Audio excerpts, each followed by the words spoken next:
لا يفرح بميلاد النبي محمد صلى الله عليه وسلم؟ Siapa yang tidak bergembira dengan hari lahirnya Rasulullah sallallahu alaihi wasallam itu? لم يفرح بميلاد النبي إلا الشيطان وأتباعه. Tidak bergembira dengan hari lahirnya Rasulullah yaitu syaitan dan tentaranya. لأنه كما جاءنا في الخبر أن الشيطان رن صاح 3 صيحات.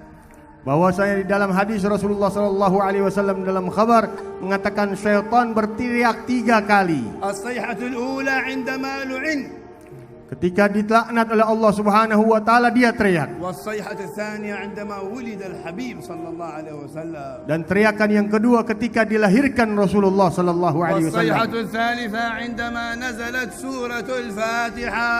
Dan teriakan yang ketiga adalah ketika diturunkan surat Al-Fatihah. وهي أفضل سورة في القرآن. Dan suratul Fatihah adalah sebaik-baik seafdal-afdal surat di dalam Al-Quran. فأين نحن من تلاوة القرآن والنظر في القرآن؟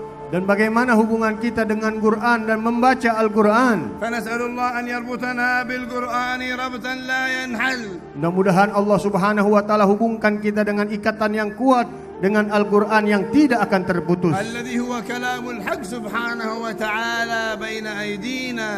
Yang merupakan firman Allah Subhanahu wa taala yang berada di hadapan kita. ومن كان يقرأ القرآن هو جليس الله. Siapa orang yang membaca Al-Quran maka dia menjadi teman duduknya Allah. وأهل القرآن هم أهل الله وخاصته. Dan orang yang ahli Quran adalah orang khususnya Allah dan keluarganya Allah. من متى لم نقرأ قرآن ينبغي لنا دائما نتصفح كتاب ربنا سبحانه وتعالى.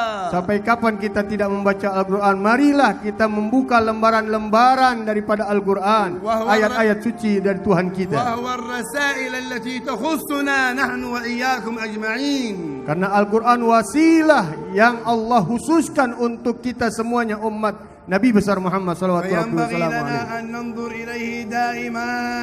Hendaknya kita sering-sering memandang kepadanya. Jangan kita jadikan hiasan pajangan saja Al-Quran dan kita tinggalkan.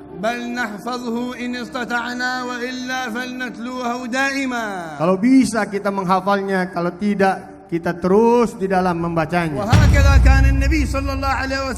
Begitulah Nabi sallallahu alaihi wasallam dahulu. Membaca Quran banyak sekali.